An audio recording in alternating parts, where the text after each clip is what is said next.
Ce matin, on va prier.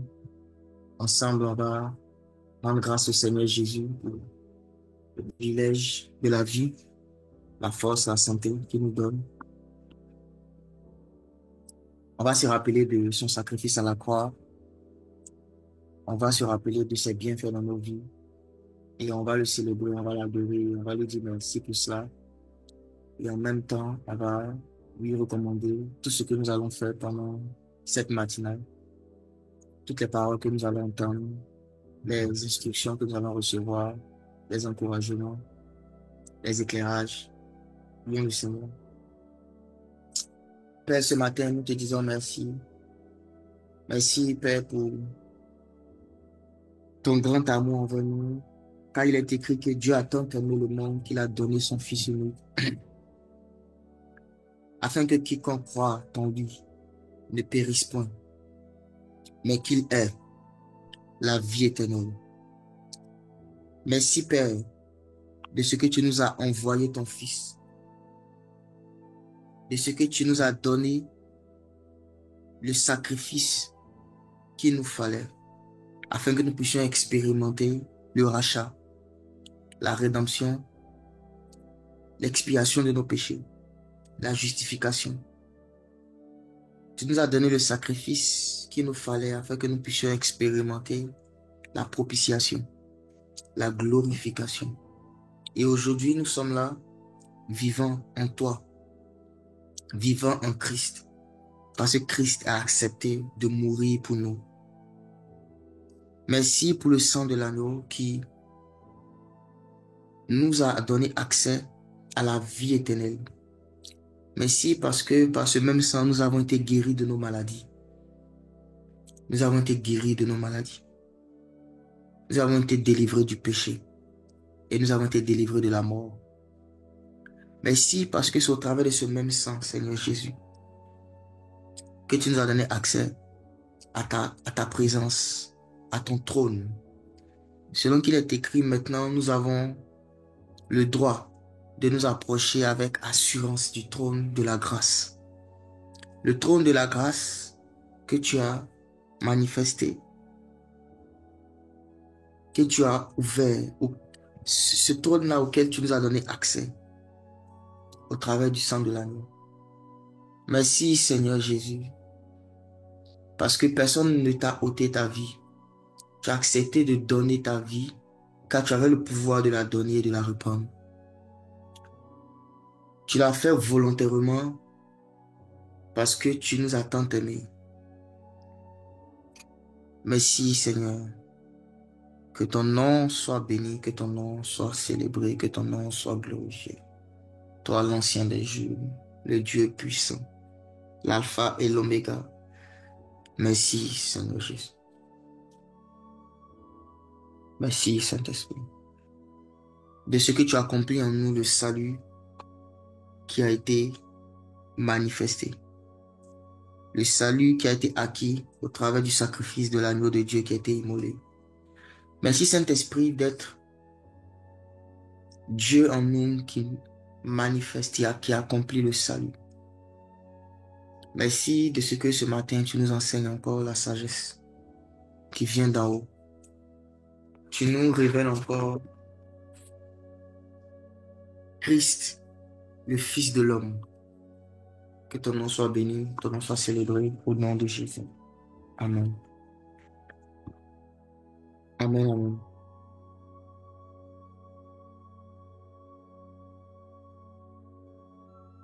Quand vous priez, prenez l'habitude de toujours, dans vos prières, vous souvenir du sang de Jésus. Il y a une chose que vous allez voir dans l'Ancien Testament. Quand le Seigneur faisait des réprimandes aux enfants d'Israël, généralement, il leur reprochait le fait qu'ils avaient oublié comment est-ce qu'il les a délivrés d'Égypte.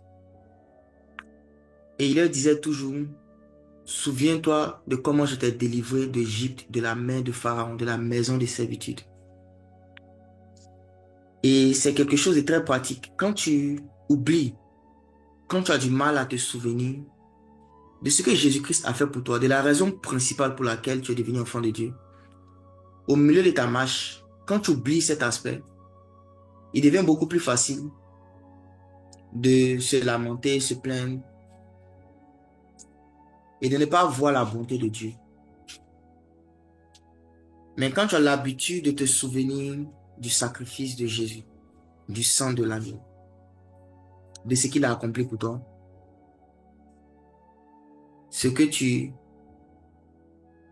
expérimentes ou ce que tu vis, c'est la communion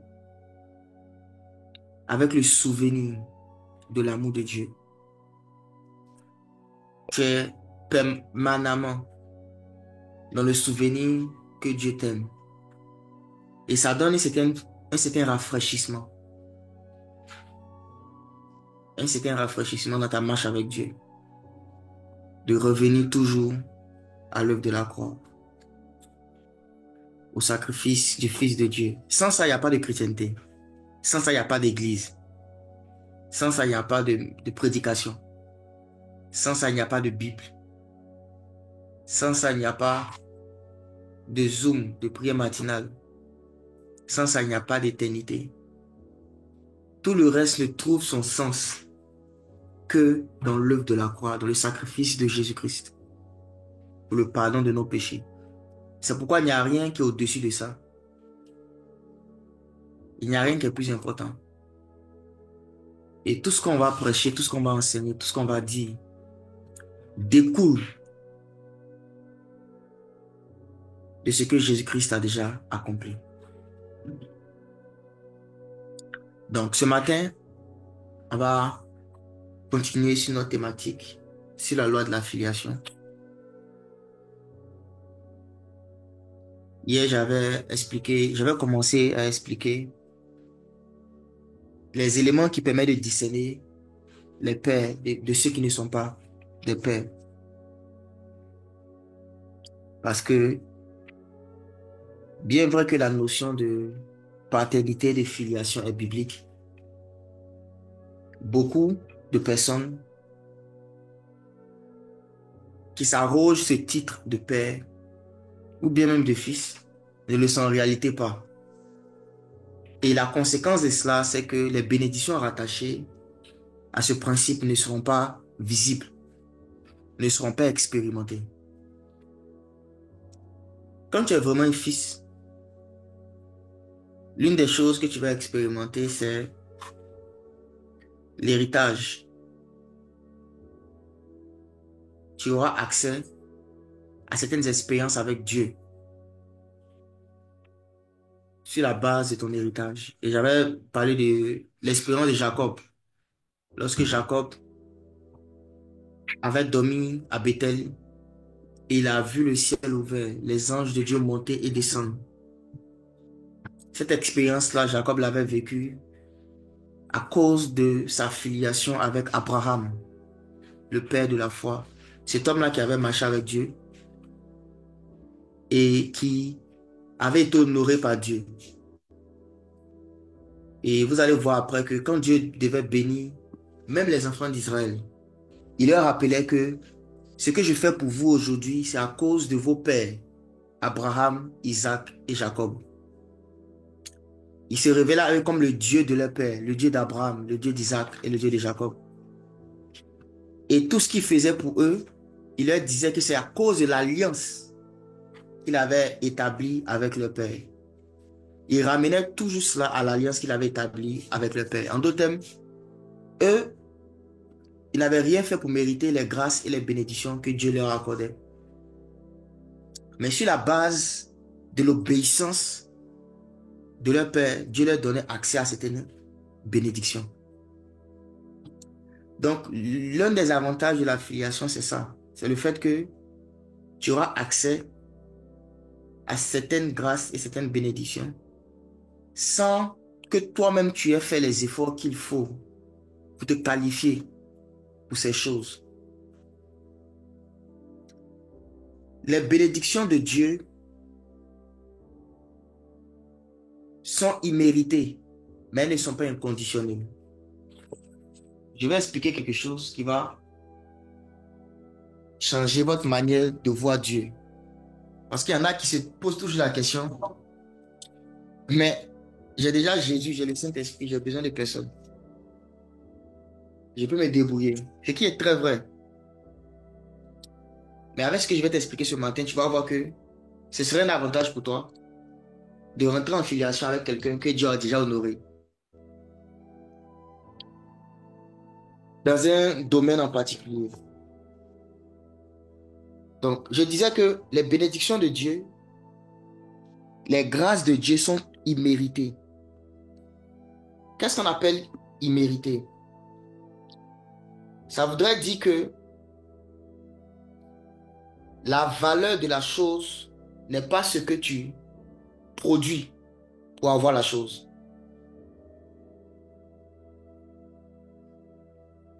Je donne un exemple concret. Imaginons qu'une maison coûte 500 millions et que toi, tu n'as pas les moyens d'acheter la maison. Et il y a quelqu'un, par bonne volonté, qui décide de t'offrir la maison, de t'acheter la maison pour toi et de te l'offrir sans que tu n'aies fait quelque chose de particulier, sans que tu n'aies travaillé pour la personne, sans que tu lui aies rendu un service particulier. La personne décide de te l'offrir simplement par bonté. Le fait que tu aies reçu cette maison, c'est une grâce imméritée. Maintenant, supposons que pour pouvoir devenir propriétaire de la maison, il faudrait que tu aies des papiers en règle. Supposons que tu as besoin d'un passeport. Je donne un exemple comme ça, qui n'est pas forcément euh, un exemple qu'on peut trouver dans la vie réelle. Maintenant, supposons que pour t'enregistrer comme propriétaire de la maison, il te faut un passeport. Donc, le passeport devient une condition pour que la maison que tu as reçue gratuitement, tu puisses rentrer en possession de cette maison. Et le fait d'avoir un passeport devient une condition pour que, en réalité, tu puisses posséder la maison. Donc, cette bénédiction de la maison est imméritée, mais elle n'est pas inconditionnée. Elle serait inconditionnée si tu n'avais besoin de rien du tout pour prendre la maison. Mais à partir du moment où on dit que il te faut un passeport pour pouvoir t'enregistrer, un document légal qui prouve ton identité, pour pouvoir t'enregistrer, ça devient une condition. Ça veut dire que celui qui n'a pas de passeport, bien vrai que la maison peut lui être accessible, il ne pourra pas véritablement rentrer en possession jusqu'à ce qu'il remplisse les conditions. C'est-à-dire, il va aller voir les autorités pour se faire un passeport. Mais celui qui a déjà le passeport, il remplit déjà les conditions, donc il peut utiliser la maison. Maintenant, je vous pose une question. Supposons que tu n'avais pas de passeport et parce que tu veux véritablement faire les papiers de la maison, tu te fais un passeport et que maintenant tu as accès à la maison. Et quelqu'un vient te demander comment tu as eu la maison. Est-ce que tu vas dire c'est parce que j'ai fait un passeport? Je pose une question. Supposons que tu as eu la maison de 500 millions, quelqu'un a acheté la maison et te l'a donnée. Et pendant que tu dors dans la maison, quelqu'un vient te voir et te dit, ah, c'est une très belle maison, comment tu l'as eu? Tu dis, ah oui, c'est parce que j'ai fait un passeport. J'ai fait un passeport, donc c'est pour ça que j'ai eu la maison.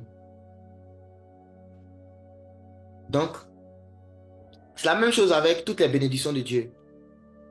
Ce n'est pas parce que tu as fait la chose que tu as eu la maison, que tu as eu la bénédiction, pardon. C'est à cause de la grâce de Dieu que tu as eu la bénédiction. Maintenant, cette grâce-là, elle est imméritée, mais elle n'est pas inconditionnée. Il y a certaines conditions que tu dois respecter. Je prends même le salut.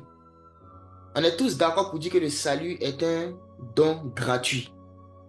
C'est-à-dire, ce n'est pas seulement un don, c'est un don gratuit. C'est pour insister sur le fait qu'il n'y a rien que tu peux payer pour avoir le salut. La Bible dit que c'est par grâce que vous êtes sauvés, au moyen de la foi. Cela ne vient pas de l'homme, c'est un don de Dieu. C'est un don de Dieu. C'est Dieu lui-même qui a décidé d'accorder le salut au travers de Jésus-Christ. Ce n'est pas nous qui avons décidé d'être sauvés, c'est Dieu qui a décidé qu'il allait nous sauver. Donc c'est un don gratuit de Dieu. Maintenant, je vous pose une question. Est-ce que le salut est inconditionné? Est-ce qu'il n'y a pas une condition pour expérimenter le salut? C'est une grâce, c'est une faveur imméritée, mais est-ce qu'il n'y a pas une condition? C'est quoi la condition? Quelle est la condition pour expérimenter le salut? Avoir la foi en Jésus. Il faut croire en Jésus. Ça peut paraître banal, mais ça reste une condition. Parce que tout le monde ne croit pas. Il y a des gens qui ne croient pas. Le sacrifice que Jésus-Christ a payé couvre les 7 milliards d'habitants qu'il y a sur la terre, sinon peut-être 8 milliards. Ça couvre le péché de tout le monde. Mais il y a combien de gens sur la terre qui ont véritablement expérimenté le salut? Il n'y en a pas beaucoup. Et c'est dû à quoi? C'est dû au fait que c'est conditionné. Si ce n'était pas conditionné, ce serait automatique. À partir du moment où tu nais comme un bébé, automatiquement tu es sauvé. Mais si on met la foi comme moyen d'accéder au salut, ça devient une condition. Donc comprenez-moi bien, quand je parle de condition ici, c'est-à-dire la condition n'est pas ce qui fait que tu as droit à la chose, non. La condition est ce qui fait que tu te qualifies pour recevoir gratuitement un don. Comme l'exemple que j'ai pris tout à l'heure avec la villa, la maison, et puis le fait que tu fasses un passeport. Je donne un autre exemple encore. Supposons que je viens, je t'offre une voiture et je te donne la clé de la voiture. Je dis, ah, je te fais la dernière, je sais pas, la dernière Mercedes. Une voiture à laquelle tu rêvais. Et je te dis, voici les clés de la voiture. Et tu me dis, waouh, merci. Où se trouve la voiture? Je dis, bon, je l'ai garée au parking. J'ai garé la voiture au parking. On peut aller la chercher.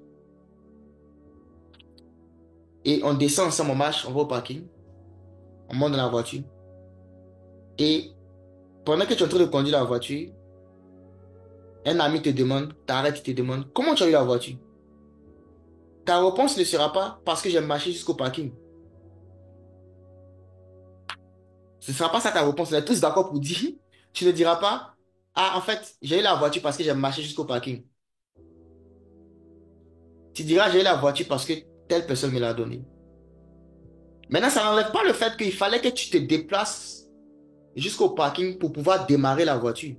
Parce que si tu étais resté dans ta chambre, disant non, je suis fatigué, j'ai pas envie de marcher, j'ai pas envie de descendre, j'ai pas envie de marcher, j'ai pas envie d'aller au parking et tout, que j'étais resté là, bien vrai que tu aurais eu accès à la voiture, tu n'aurais pas eu, tu ne serais pas en train de conduire la voiture. Pour pouvoir conduire la voiture, tu dois te déplacer, te lever, marcher, aller au parking, ouvrir la voiture, démarrer la voiture, commencer à conduire. Encore, il te faut un permis pour conduire. Si tu n'avais pas de permis, tu ne seras pas qualifié pour conduire la voiture. Bien vrai que je t'ai donné la voiture, il te faut un permis. Mais si quelqu'un te demande pourquoi est-ce que tu conduis la voiture, tu ne diras pas c'est parce que j'ai mon permis. Tu ne diras pas c'est parce que j'ai marché jusqu'au parking. Tu diras c'est parce qu'on me l'a offert. Donc, la voiture est un don gratuit, mais le fait de la conduire est un acte conditionné. Il y a des conditions. Et ça marche comme ça avec toutes les bénédictions de Dieu. Gardez ça à l'esprit. Que ce soit le salut ou autre chose.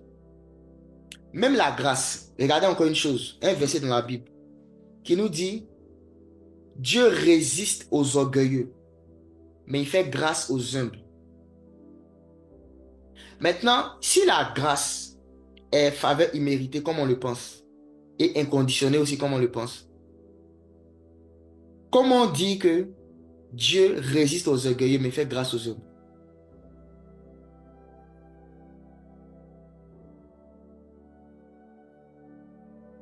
Ça veut dire que l'orgueilleux se disqualifie pour la grâce, et l'humble se qualifie pour la grâce. Donc, il y a une condition. Il y a une condition. Et la condition n'enlève pas le fait que la grâce reste une faveur que tu ne mérites pas. Ça n'enlève pas ce fait-là.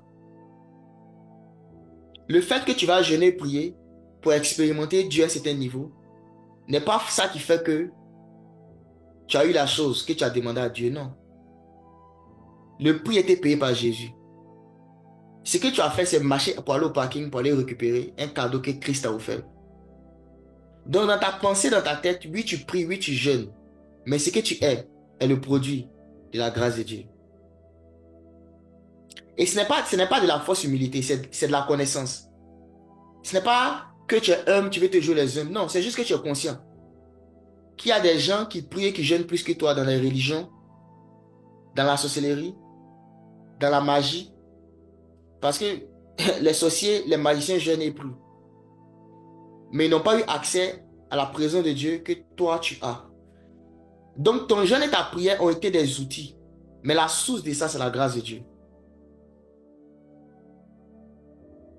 Parce que de la même manière que quand tu conduis une voiture qui t'était offerte, tu ne diras pas c'est parce que j'ai marché pour aller au parking que je l'ai. De la même manière, tu ne diras pas c'est parce que j'ai payé le prix que j'ai ça. Dans la pratique, tu as fait la chose. Mais dans la réalité, c'est la grâce de Dieu. Parce qu'il y en a qui ont fait plus que toi, ils n'ont pas eu ce que tu as eu. C'est la grâce de Dieu. Mais en même temps, ceux qui ne comprennent pas aussi que la grâce est imméritée, mais n'est pas inconditionnée, vont tomber dans la paresse. La paresse de se dire qu'il n'y a rien à faire. Je ne fais rien, je suis là, je dors au bord de la plage et tout vient à moi. Ça aussi, c'est une mauvaise mentalité. Il y a des conditions. Et les conditions sont claires dans la parole de Dieu, sont établies dans la Bible. Sont établies. Paul a parlé, par exemple, d'une des conditions pour vivre la puissance de Dieu, c'est la mort à soi. Il a dit, lorsqu'on meurt, la puissance de Christ agit dans nos corps mortels. Le fait de renoncer à soi et de laisser Christ vivre à l'intérieur de soi. Accepter de mourir pour que Christ vive. C'est l'une des conditions pour expérimenter la puissance. Mais ça n'empêche que la puissance reste la grâce. Ça reste une grâce. Donc, si ce principe est bien établi, que les bénédictions que Dieu nous donne, ce sont des grâces. Mais une grâce n'est pas quelque chose qui est sans condition. Il y a des conditions qui sont dans la parole de Dieu. Et parmi toutes les conditions qu'on a expérimentées, qu'on connaît déjà, il y a celle dont j'ai parlé il y a quelques jours. On va lire Jean 5, le verset 27. On a relire ça. On avait lu ça.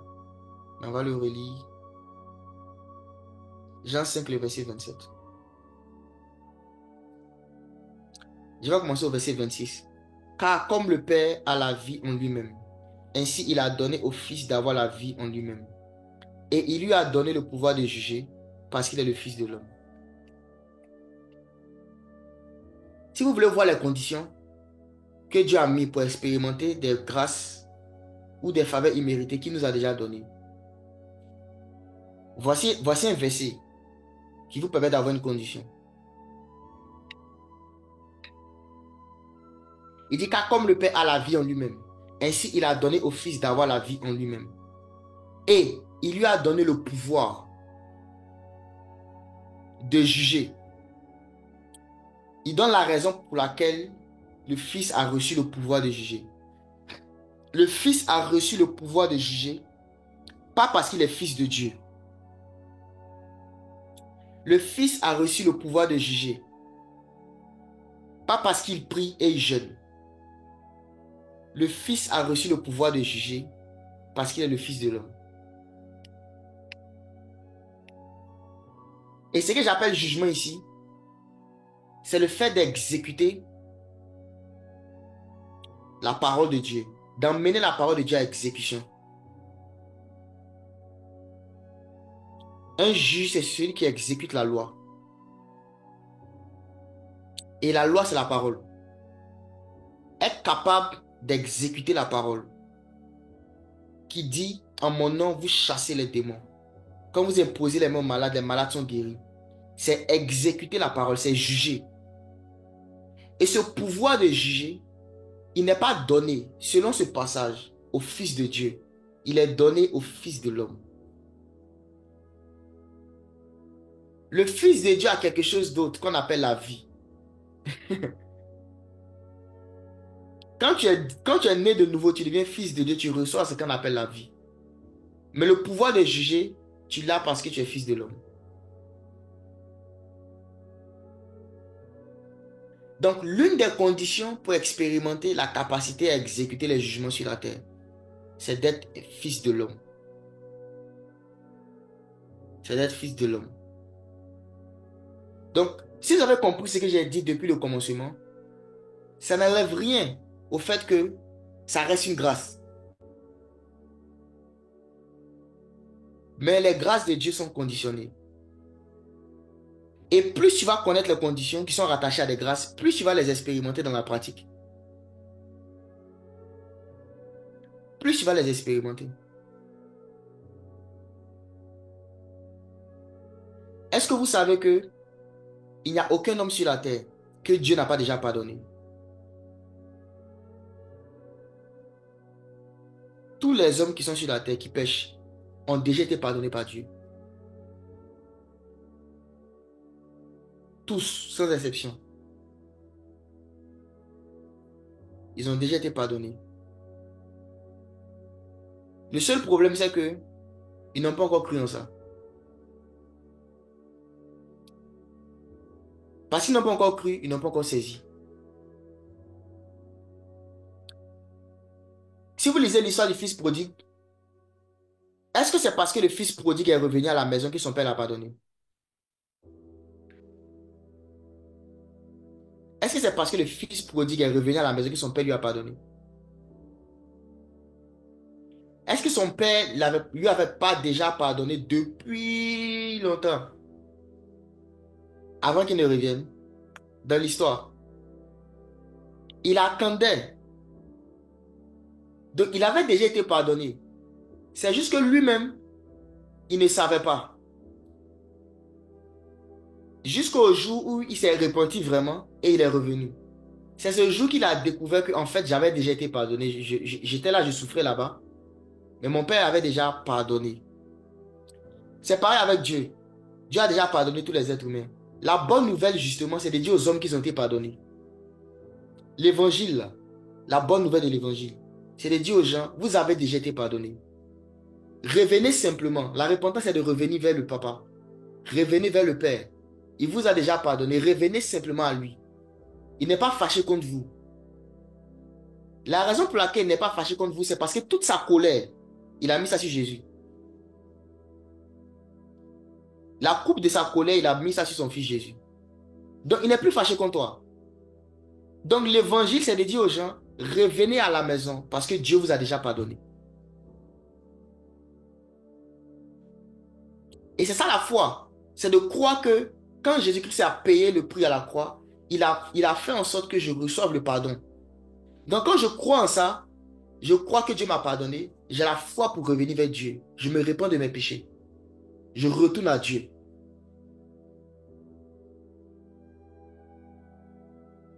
Donc, je reviens sur ça pour dire quoi?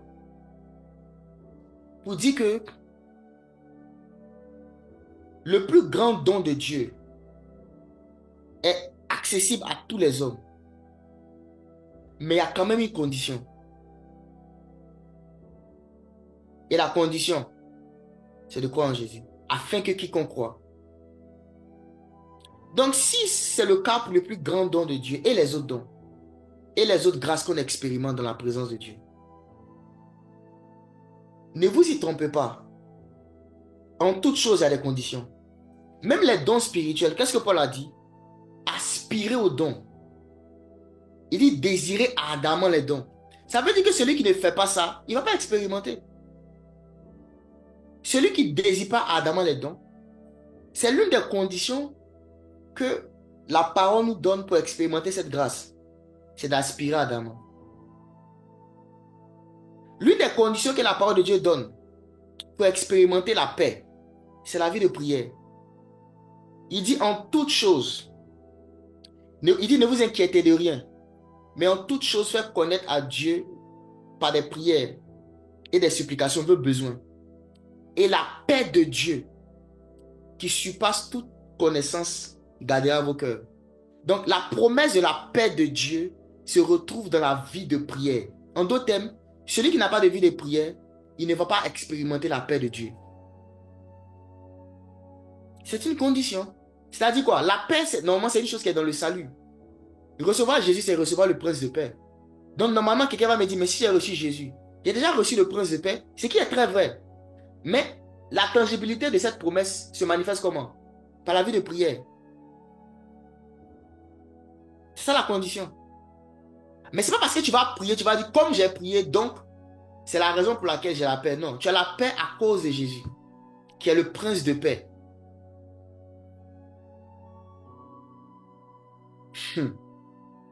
Ce que j'explique ici, si vous comprenez, vous allez comprendre l'équilibre entre la foi et les œuvres. Il y a un équilibre qui est très simple. Si vous comprenez vraiment ce que je viens d'expliquer, il n'y a pas une contradiction. Il y a une complémentarité. Quand la Bible dit que nous ne sommes pas sauvés par les œuvres, la Bible parle des œuvres de la loi. Mais nous sommes sauvés pour les œuvres de la foi. Car dans Éphésiens 2, le verset 10, la Bible dit, car nous sommes son ouvrage, ayant été recréés en Christ pour de bonnes œuvres, que Dieu a préparées d'avance pour nous afin que nous les pratiquions. Donc nous avons été créés pour des bonnes œuvres. Nous avons été recréés pour des bonnes œuvres. Donc il y a des bonnes œuvres de la foi. Il y a des bonnes œuvres de la foi que Dieu nous a préparées à pratiquer. Et ces bonnes œuvres de la foi, c'est ça que j'appelle les conditions. L'humilité précède la gloire. Ça veut dire quoi? Si tu veux expérimenter la gloire de Dieu, grandir en humilité, c'est une condition. Et grandir en humilité, c'est une œuvre de la foi. Tu veux expérimenter la paix, prie. Rends grâce à Dieu régulièrement. C'est ça qui va garder ton cœur dans la paix de Dieu. C'est une œuvre de la foi, la prière. Donc, j'insiste vraiment dessus afin qu'on puisse véritablement comprendre que dans la parole de Dieu, tout nous est donné au travers du sang de Jésus. Nous avons tout reçu. Mais le fait de pouvoir toucher la chose implique dans certains cas, certaines conditions. Certaines conditions qui sont généralement une démonstration d'une œuvre de foi. D'une œuvre de foi. Donc, je continue maintenant. Je rattache maintenant ce que je viens de dire là à la notion de paternité. Ce qui se passe alors, c'est que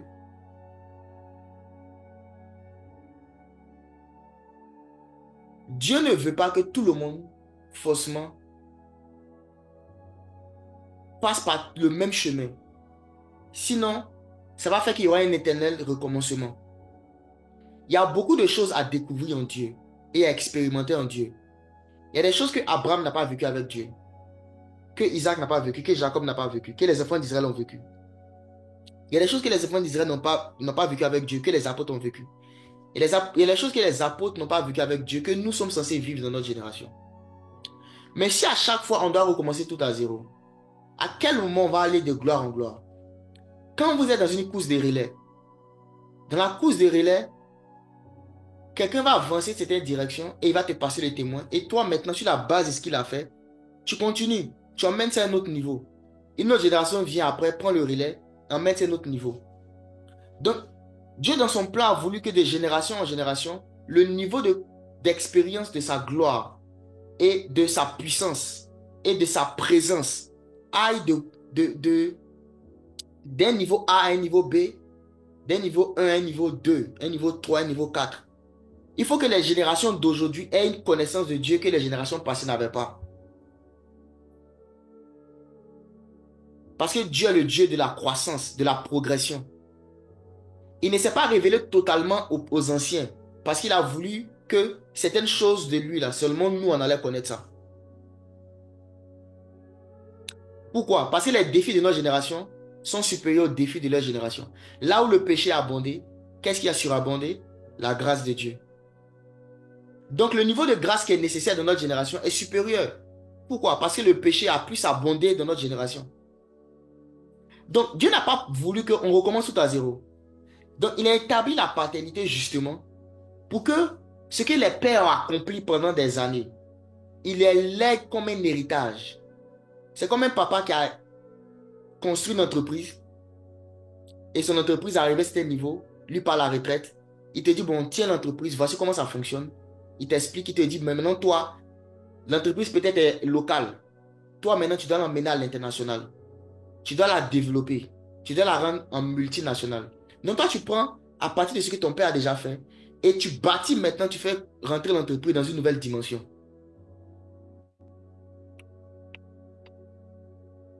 Donc, c'est ça le principe. Et ça fait du sens. Maintenant, pour que cela soit possible, il faut que les générations passées et les générations présentes rentrent dans une ligne de filiation. Dans un lien de filiation. S'il n'y a pas de lien de filiation, il n'y a pas de transfert. Parce qu'on ne transfère pas l'héritage à des esclaves ou à des serviteurs ou à des amis. On transfère l'héritage à ses fils. On transfère l'héritage à ses fils. On transmet l'héritage à ses fils. C'est comme ça que c'est censé fonctionner. Donc, la paternité ou encore la filiation, l'un des avantages ou l'une des raisons principales, c'est le transfert d'héritage spirituel. En sorte que nous puissions bâtir sur ce que les pères ont déjà accompli. Mais celui qui refuse la filiation, ce qu'il ne sait pas, c'est que il se met dans une position où lui doit tout recommencer à zéro. C'est comme un enfant qui a un père qui est milliardaire, qui a des contacts et qui peut l'aider à bâtir une entreprise et à développer ses business. Mais l'enfant décide de quitter la maison de son père et de recommencer tout à zéro de par lui-même. Ça ne veut pas dire qu'il ne va pas réussir, qu'il ne peut pas réussir, pas du tout. Mais il aurait pu gagner du temps. Il aurait pu gagner du temps. Il y a certaines erreurs qu'il aurait pu éviter s'il avait pris conseil. Il y a certaines connaissances qu'il aurait pu avoir qui allaient lui faire gagner des années. Il y a certaines choses s'il avait apprises et qu'il s'était humilié pour apprendre auprès de certains pères, il aurait su et ça lui aurait fait gagner du temps. Et ce temps-là, il aurait utilisé lui maintenant pour découvrir de nouvelles choses en Dieu, pour expérimenter de nouvelles choses avec Dieu, qui sont nécessaires dans la génération dans laquelle il se trouve. Mais vous allez voir maintenant que la plupart des gens qui vont parler des exploits que les gens ont pratiqué avec Dieu, c'est toujours dans un passé lointain. Non, dans les années 80, dans les années 70, dans les années 1800, il y avait tel homme de Dieu, il y avait tel homme de Dieu, il y avait tel homme de Dieu. C'est toujours les livres de réveil de certaines personnes qui ont marché avec Dieu qui sont décédées. C'est toujours comme ça. Pourquoi? C'est pas ça la volonté de Dieu. Dieu n'a pas voulu que le passé soit meilleur que le futur. Pas du tout. Parce qu'on est censé aller de gloire en gloire. Mais c'est parce que beaucoup méprisent la filiation. Beaucoup méprisent. Beaucoup ont l'impression qu'ils ont besoin de personne. Ils peuvent eux-mêmes se faire. Il n'y a pas de problème. Mais tu vas recommencer. Tu vas commencer depuis la base. Et toi-même, te qualifier, faire les erreurs, apprendre. C'est-à-dire les années 40, 50 ans que les gens ont fait pour connaître des choses de Dieu, que toi, tu aurais pu apprendre en 3, 4 ans. Tu vas recommencer à zéro. Et puis même le pire dans la chose, c'est que tu vas recommencer à zéro. Tu ne vas même pas atteindre le niveau qu'ils ont atteint eux.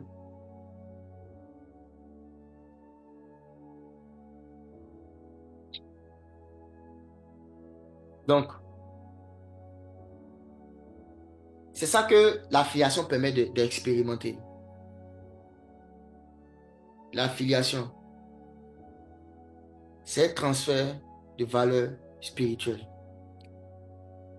Dieu est mon témoin, je ne mens pas. Je vous dis la vérité.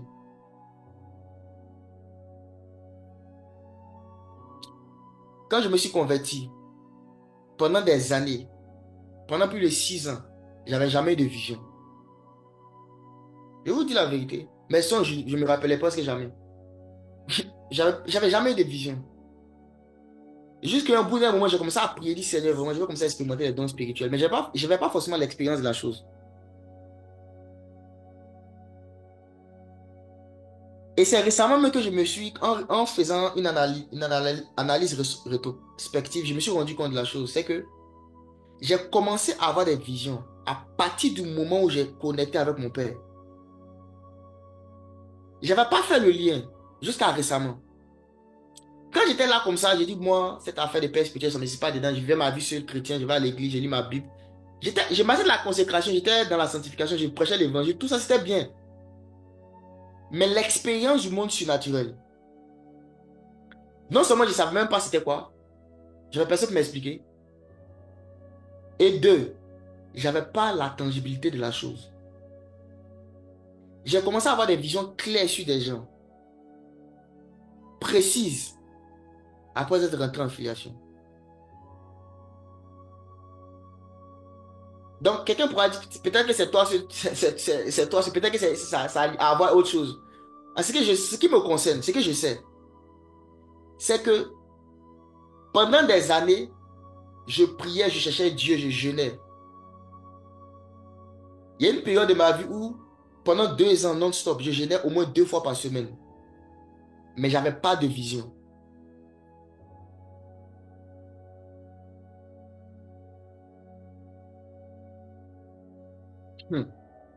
Jusqu'à ce que je rentre en filiation avec quelqu'un à qui Dieu avait donné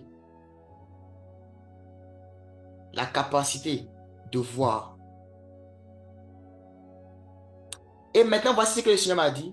Quand j'ai prié pour dire, Seigneur, je veux commencer maintenant à expérimenter les dons spirituels. La Bible, je connais. Sanctification, je connais. Mais je veux commencer à expérimenter les dons spirituels. Le Seigneur m'a dit, il m'a exaucé en me connectant à quelqu'un à qui il avait déjà donné. Parce que la puissance là, Dieu l'a déjà donnée aux hommes. Vous allez voir un passage dans la parole de Dieu qui dit que Dieu a donné sa puissance aux hommes. À chaque fois que Dieu te donne une puissance, ce n'est pas quitter au ciel, c'est quitter sur la terre. Parce que la puissance est déjà sur la terre. Il a déjà donné ça aux hommes. Et ce qu'il veut, c'est que les hommes transmettent. C'est un peu comme dans Genèse 1, quand vous voyez, Dieu dit en chaque sémence, en chaque fruit ou en chaque arbre, il a mis en elle-même la sémence pour se reproduire. Ça veut dire que chaque mangue que tu vas trouver sur la terre, ce n'est pas Dieu qui l'a recréé. C'est une ancienne mangue qui a transmis à la nouvelle mangue son ADN. Parce qu'en chaque espèce, il a mis dans l'espèce la capacité de se reproduire. Il y a une puissance originale que Dieu a déjà déposée dans la mangue originale. Maintenant, cette mangue originale-là doit se reproduire elle-même. Donc, la puissance originale était en Christ. Homme, Jésus-Christ homme. Il a déposé chez les apôtres. Les apôtres l'ont déposé chez les premiers disciples. Et au fur et à mesure des générations, ça passe, ça passe, ça passe, jusqu'à ce que ça arrive à nous. Et dans notre génération, il faut identifier ceux qui sont devenus les gestionnaires et devenir leurs fils. Si tu dis que ça, c'est faux, va recommencer à zéro. Tu vas voir que le temps que ça va te prendre. Il dit, lui a donné le pouvoir d'exécuter le jugement parce qu'il est le fils de l'homme. Je parlais avec un frère tout à l'heure et puis je lui disais que on parlait du même sujet. Je lui ai dit que ça, c'est pas un commandement. Parce que beaucoup de gens vont entendre ça, ils vont dire, ah, ça, c'est les doctrines bizarres. On veut nous rendre esclaves des gens. Non, c'est pas ça. C'est pas un commandement. Tu n'es pas obligé. Tu n'es pas obligé. Ceux qui veulent expérimenter des choses profondes avec Dieu, c'est à eux qu'on est en train de parler. Pour dire que si vous voyez quelqu'un en train de faire quelque chose, il te dit, voici le chemin que j'ai emprunté. Et que toi, ça t'intéresse de vivre la même chose. Tu sais quoi faire. Tu sais quoi faire. deviens fils de l'homme. Personnellement, je ne pense pas avoir trouvé quelqu'un qui est à 100% contre ce principe-là et qui excelle dans la puissance de Dieu. Je ne connais pas personnellement quelqu'un comme ça. J'ai dit exceller. Qui est vraiment à 100% contre ça et qui excelle. Je ne pense pas en fait. Je n'ai pas encore trouvé. Peut-être que si vous connaissez quelqu'un comme ça, envoyez-moi les vidéos sur Internet, je vais voir. Je n'ai pas encore vu. Et comme je l'ai déjà expliqué, tout le monde n'est pas un père. Ce n'est pas parce que quelqu'un a des dons qu'il devient père forcément, non. Ce n'est pas le cas. J'ai déjà expliqué qu'est-ce qui définit un père, qu'est-ce qui ne le définit pas. Dans la vidéo, dans l'enseignement d'hier, vous pouvez le retrouver sur la chaîne. Mais celui qui l'est vraiment, il peut transférer son bagage spirituel. Regardez Élie et Élisée. Qu'est-ce qui s'est passé? Quand Élisée dit à Élie, donne-moi la double portion de l'esprit qui repose sur toi. Ça ne veut pas dire que Élisée voulait 2 fois l'onction d'Élie. C'est pas ce que ça veut dire. Quand Élisée dit à Élie, donne-moi la double portion, il n'est pas en train de dire, je veux 2 fois l'onction que tu as. La double portion, c'est la portion du fils aîné. Si vous lisez dans le livre de Deutéronome, quand on parle de l'héritage, quand un père doit léguer son héritage à ses fils, le premier fils reçoit la double portion. Ça veut dire qu'il reçoit une part plus grande que tous les autres fils. Il reçoit une part plus importante. Donc la double portion, c'est la part du fils aîné. En d'autres termes, Élisée disait à Élie, je veux être ton fils aîné. Je veux être l'aîné de tes fils. Afin que l'héritage que tu as, je puisse recevoir la double portion. Je veux être l'aîné. Et Élie lui a dit quoi? Tu demandes une chose difficile. Ça veut dire qu'être fils là, c'est difficile. La preuve que Élisée était fils d'Élie, c'est que lui-même il a confessé. Il a dit mon père, chat d'Israël et sa cavalerie. Il a vraiment appelé mon père. Pourtant, la Bible nous explique que Élisée est le fils de Shaphat, pas d'Élie, fils biologique. Donc, comment tu appelles quelqu'un qui n'est pas ton père biologique, mon père? Mon père, mon père. Maintenant, regardez, quand Élisée est mort, est-ce qu'il y a quelqu'un qui a pris le relais pour continuer? Est-ce que vous avez vu quelqu'un qui a pris le relais pour continuer ce qu'Élisée faisait? Non. Pourquoi? Il n'y avait pas de fils. Ça s'est arrêté là. Ça s'est arrêté comme ça. Il n'y avait pas de fils. Il n'y avait pas de fils qui avait accepté de devenir fils aîné. De faire la chose difficile qu'il faut faire pour devenir fils. C'est-à-dire s'humilier. S'humilier. Regarder. Ce que Élisée devait faire, c'était de regarder Élie. C'était regarder. Regarder. Observer. Regarder, observer. Donc, un homme de Dieu peut avoir beaucoup de gens autour de lui qui travaillent autour de lui. Beaucoup de gens qui l'appellent papa, papa, papa, papa, papa, papa. Ça ne veut pas dire qu'ils sont des fils. Ça ne veut pas dire qu'ils sont des fils. La preuve que tu es fils, c'est que tu as l'héritage. Si tu vois que tout ce que le gars fait, il n'y a rien qui coule sur toi, il faut bien voir. C'est l'héritage.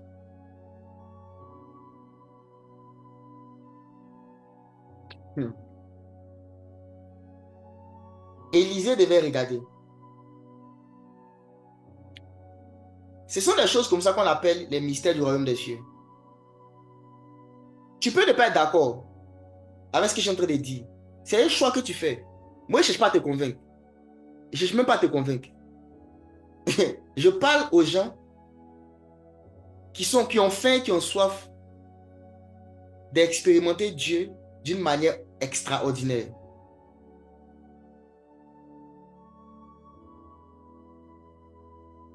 d'une manière extraordinaire. Être fils, ce n'est pas juste venir dire à quelqu'un papa. Tu peux même ne même pas l'appeler. C'est pas le titre là que le point. Hein. C'est pas venir dire mon père, mon père. C'est pas le titre. Les gens se focalisent sur ça. Non, tu es mon père. Il t'appelle ton père, mon père. Mais frère, c'est pas ça. C'est pas ça. C'est pas venir appeler quelqu'un mon père là, qui fait de toi son fils. Il y a plein de gens qui font ça. Il y a plein de gens qui font ça. Ce qui va faire de quelqu'un un véritable fils. C'est Jean 10, le verset 10. Mes brebis entendent ma voix et elles me suivent. Est-ce que tu mets en pratique les enseignements de la personne? Est-ce que la personne est pour toi un modèle de foi? Est-ce que son caractère, ses vertus, tu copies ça? Son imitation de Christ. Est-ce que tu copies son imitation de Christ? Tous les enseignements qu'il t'a donné sur la vie de prière, est-ce qu'il y a au moins un seul que tu pratiques?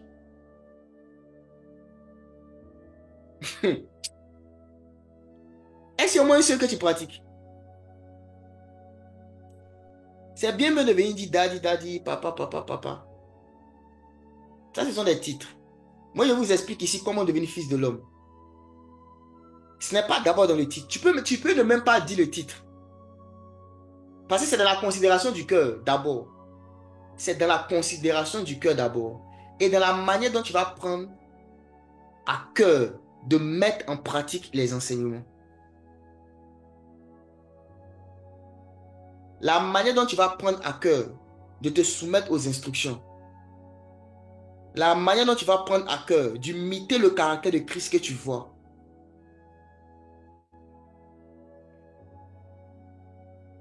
C'est ça qui va déterminer si tu es un fils ou pas. Tout le reste là, c'est du bruit. Tout le reste, c'est le bruit.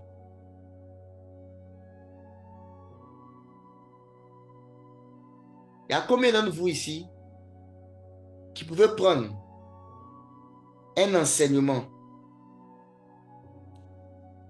sur les visions donné par quelqu'un que vous appelez père, un enseignement sur la sagesse donné par quelqu'un que vous appelez père, et le restituer, non seulement restituer l'enseignement, mais en même temps, voir si dans votre vie, vous mettez ça en pratique. Tant que vous ne mettez pas les enseignements en pratique, vous n'êtes pas devenus des fils. Ça ne sert à rien de venir faire beaucoup de bruit, parler, parler, parler. Tant que tu n'as pas mis les enseignements en pratique, oh, tu es dans la comédie. C'est pour ça qu'Élie a dit, tu demandes une chose difficile.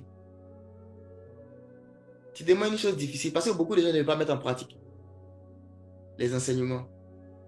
Le Seigneur Jésus-Christ a dit quelque chose aux pharisiens. Quelle heure a dit, vous avez pour père le diable? Non, avant ça, ils ont dit au Seigneur Jésus que nous avons pour père Abraham. Et le Seigneur leur a répondu, si Abraham était votre père, vous feriez les œuvres d'Abraham. En d'autres termes, comment on reconnaît un fils? Parce qu'il dit, si Abraham était votre père, vous feriez les œuvres d'Abraham. Donc, on reconnaît que vous êtes fils d'Abraham par votre capacité à faire les œuvres d'Abraham. Pour pouvoir faire les œuvres d'Abraham, il faut connaître ce qu'Abraham connaît. Il faut suivre les instructions qu'Abraham donne. C'est en cela que tu seras capable de faire ces œuvres. Donc, la loi de la filiation, c'est une loi présente dans les Écritures, mais pour des gens sérieux. C'est-à-dire des pères sérieux et des fils sérieux. Des pères qui craignent Dieu et qui cherchent à développer les gens que Dieu leur a confiés. Et des fils qui cherchent à mettre en pratique les enseignements qu'ils reçoivent de leur père. Si je te dis, celui que tu appelles père, tu mettais en pratique 10% de ses enseignements, seulement 10%, la dîme, tu seras capable de faire la majorité de ses œuvres. Il dit 10%. La dîme.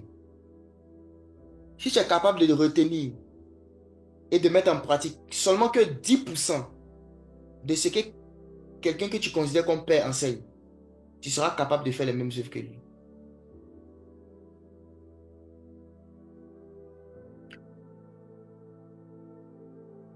Les gens vont venir nous voir, les gens qui viennent me voir, prie pour moi pour que je comprenne la parole de Dieu comme tu comprends.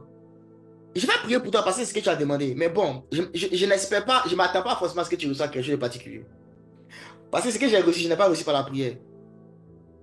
C'est pas par la prière que j'ai reçu ça. Je peux vous dire une vérité. Mon père Jacques n'a jamais prié pour moi comme ça, poser la main sur ma tête, prier pour moi. Il n'a jamais fait ça. Il ne m'a jamais comme ça imposé la main, prier pour moi. Peut-être que dans le lieu secret, sûrement, quand il prie, il intercède, il prie pour moi. Mais pour dire qu'il va m'imposer la main comme ça, pour dire je te transfère quelque chose. Il n'a jamais fait ça pour moi. Mais je vois des gens, chaque semaine, ils prient pour eux. Recevez l'onction, recevez l'onction. Moi, je veux voir combien d'entre eux ont gardé ce qu'ils ont reçu. Combien d'entre eux ont gardé? Les gens, tout ce qu'ils veulent, c'est la prière. C'est écouter l'enseignement et le mettre en pratique. C'est ça qui va faire la différence. Prendre l'enseignement qu'il t'a donné. Parce que ce qu'il fait n'est que la conséquence de ce qu'il a compris de Dieu. Prendre l'enseignement et mettre en pratique. C'est ce qui va faire la différence. Si tu ne veux que les prières, imposition des mains, bon, je ne dis pas que ça ne marche pas, mais aujourd'hui, fais le bilan. Fais un bilan personnel. L'imposition des mains marche dans la vie de quelqu'un qui a pratiqué les enseignements. C'est-à-dire quelqu'un qui a écouté les enseignements, qui a mis en pratique les principes que j'ai dit, et qui vient, qui demande qu'on prie pour lui, qu'on lui impose les mains. Dans ce contexte-là, il y aura un fruit, il y aura un résultat. Mais le problème, c'est que si on t'impose les mains et que tu n'as pas la vertu qu'il faut pour conserver ce que tu as reçu, en 24 heures, ça va disparaître. Ça dit quoi? Tu vas tomber, tu vas sortir l'électricité dans ton corps, tout ça. Il te dit 24 heures, je te donne 24 heures. Ça va partir. 24 heures, ça va partir. Ça ne va pas durer.